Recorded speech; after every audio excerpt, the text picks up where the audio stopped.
Je sais pas si on a retrouvé les coupables, mais en tout cas c'était vraiment un carnage. Salut à tous, je m'appelle Marie-Julie Bonin, j'ai 18 ans et je suis vice-championne d'Europe du saut à la perche U20.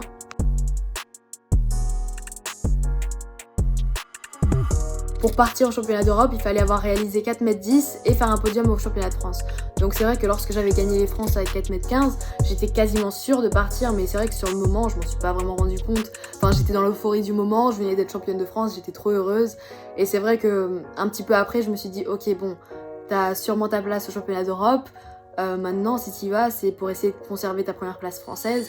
Mais j'avais surtout envie de vivre une bête d'expérience, donc j'étais plus excitée que anxieuse en fait.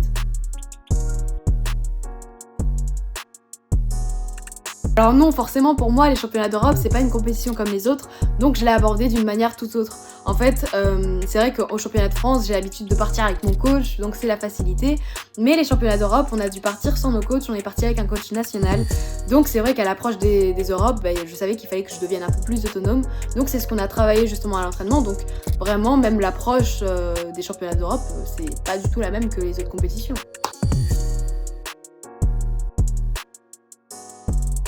Alors, on avait accès à un jacuzzi dans l'hôtel, et c'est vrai qu'une fois avec les filles, on s'est dit, et si on y allait? Donc on marche et tout, on arrive devant, et arrivé devant la porte, on voit de l'eau et tout s'écouler devant la porte. On se dit, mais c'est bizarre, il y a une inondation ou quoi? Donc on ouvre, et là le jacuzzi inondé, il y avait de la mousse vraiment partout, de l'eau partout, mais c'était juste incroyable. Je sais pas si on a retrouvé les coupables, mais en tout cas c'était vraiment un carnage. Mais forcément, il y avait une trop bonne ambiance. On était là dans l'équipe de France à s'encourager comme des dingues dans les tribunes. Ou alors que ça soit même en dehors, parce qu'avec les étrangers, j'ai fait des super rencontres à la perche, des filles vraiment juste adorables. Ou même à la dernière soirée, parce que c'est vrai que le dernier soir, on a eu le droit à une soirée dansante. Et c'était juste trop bien. On a pu parler un petit peu plus avec les autres athlètes. Et c'était juste génial.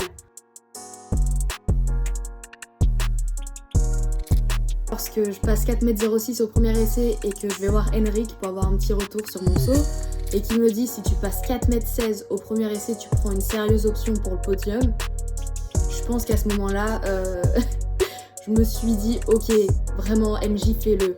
Et puis en même temps d'entendre tout le monde crier pour toi, mais c'était juste incroyable, tous mes potes étaient là, c'était trop bien.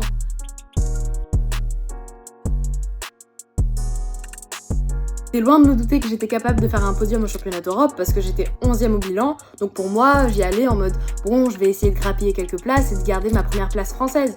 Mais c'est vrai qu'à la suite du concours de qualification et à la suite du concours de longueur homme, je me suis dit mais j'ai envie de faire podium et finalement c'est ce qui s'est passé. Mais c'est vrai qu'en arrivant, j'étais loin de penser ça.